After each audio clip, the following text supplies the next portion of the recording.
আজকে আমরা জানবো যারা দীর্ঘদিন ধরে দাঁতের গর্ত নিয়ে ভুগছেন, যারা দীর্ঘদিন ধরে দাঁতের গর্ত হয়েছে, সে গর্তে খাবার আটকে যায়, কারোর সঙ্গে কথা বলতে গেলে মুখ দিয়ে দুর্গন্ধ আসে, দাঁতের গোড়ায় এনামেল গুলো নষ্ট হয়ে যাচ্ছে, দাঁতের গোড়ায় পাথর জমার মতো সমস্যা হচ্ছে, মুখ থেকে প্রচুর পরিমাণে দুর্গন্ধ আসছে। এরকম যদি সমস্যা হয়ে থাকে, কোনো মেডিসিনে বা কোনো পেস্ট ব্যবহার করে আপনি এর সুফল পাচ্ছেন না, তাহলে আজকের ভিডিও আপনার জন্য অনেক উপকার আসবে। শুনতে থাকুন।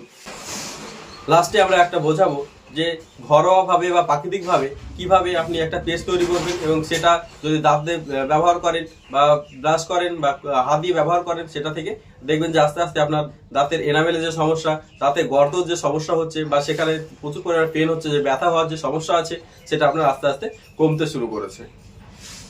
তার আগে আমরা জানার চেষ্টা করি এইসব সমস্যাগুলো কেন হয়। যেমন এই সমস্যাগুলো হওয়ার পেছনে বড় কারণ হচ্ছে খাবার খাওয়ার পরে আমরা মুখটাকে ভালো করে পরিষ্কার না করে যদি ঘুমিয়ে যাই, বা রাত্রে খাবার খেলাম, তারপর মুখটাকে ভালো করে পরিষ্কার করলাম না, ঘুমিয়ে গেলাম, সেখান থেকে আমাদের দাঁতের গোড়ায় এনামেলগুলো নষ্ট হতে পারে, দাঁতের গোড়ায় পাথর জমতে পারে, মুখ থেকে দুর্গন্ধ আসতে পারে, সেখান থেকে খারাপ জীবাণু তৈরি হতে পারে, সেখান থেকে আমাদের দাঁতের গোড়ায় গর্ত তৈরি হতে পারে, আস্তে আস্তে আস্তে আস্তে ভেঙে ভেঙে যেতে পারে। তাই আমাদের খাবার খাওয়ার পরে মুখটাকে ভালো করে কুলি করতে হবে, ভালো করে পরিষ্কার করতে হবে। কিভাবে সেটা পরিষ্কার করবেন, সেটা হচ্ছে গরম জল নেবেন, 1 চিমটি লবণ দেবেন, সেটাকে ভালো করে গুলিয়ে সেটা দিয়ে কুলি করবেন। যতক্ষণ পর্যন্ত আপনার মুখটা পরিষ্কার না হচ্ছে ততক্ষণ পর্যন্ত আপনি কুলি করবেন। এভাবে যদি করেন, সকালে একবার, দুপুরে একবার, রাত্রে একবার, দেখবেন আপনার যে দাঁতের যে গর্ত হচ্ছে বা দাঁতে যদি ইনফেকশন হয় বা দাঁতে যদি ব্যথার যদি সমস্যা থাকে বা গরম জল খেলে যদি শিশির করে একটা ব্যথা থাকে, সেটা আপনার আস্তে আস্তে কমতে শুরু করেছে। খাবার খাওয়ার পরে যখন আপনি বাজারে যাচ্ছেন, ঘাটে যাচ্ছেন, কোথাও যাচ্ছেন, একটা করে লবঙ্গ মুখের মধ্যে রেখে দিলেন, একটু করে চিবিয়ে নিলেন, সেটা মুখে নাড়াচাড়া করছেন, দেখবেন যে ভিতরে যদি মুখের ভিতরে কোনো ইনফেকশন হয়ে থাকে, মুখের ভিতরে যে জীবাণুগুলো আছে সেগুলো আস্তে আস্তে মারা যাবে। আপনার যে দাঁতের গোড়ায় ইনফেকশন হওয়ার যে প্রবণতা থাকে, দাঁতের যে পরবর্তী সময় যে ক্ষয় হয়ে যাওয়ার প্রবণতা থাকে, বা দাঁতের যে কোনো রকমের সমস্যা থেকে আপনি আস্তে আস্তে আস্তে আস্তে মুক্তি পেতে পারবেন।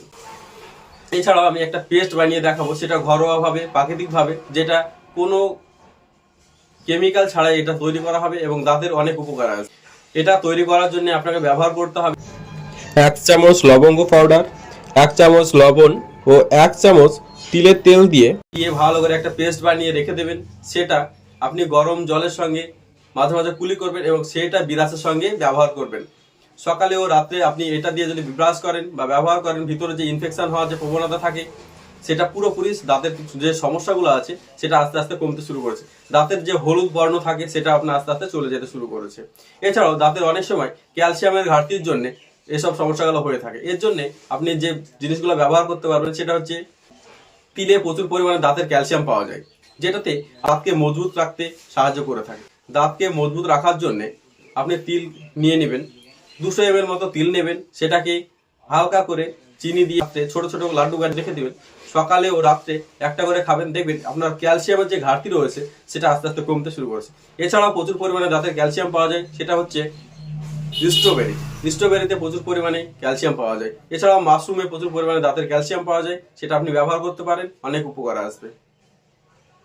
আমার এই চ্যানেলে হেলথ রিলেটেড সকল ভিডিও আপলোড করা হয়। যদি আপনার এই চ্যানেলের ভিডিও ভালো লাগে, তাহলে ফেসবুক থেকে দেখে থাকলে ফলো করবেন, এবং ইউটিউব থেকে দেখে থাকলে লাইক, শেয়ার করে ও সাবস্ক্রাইব করে পাশে থাকবেন। এই চ্যানেলে হেলথ রিলেটেড সকল ভিডিও আপলোড করা হয়, আপনার অনেক উপকারে, অনেক কাজে আসবে। ধন্যবাদ, ভালো থাকবেন।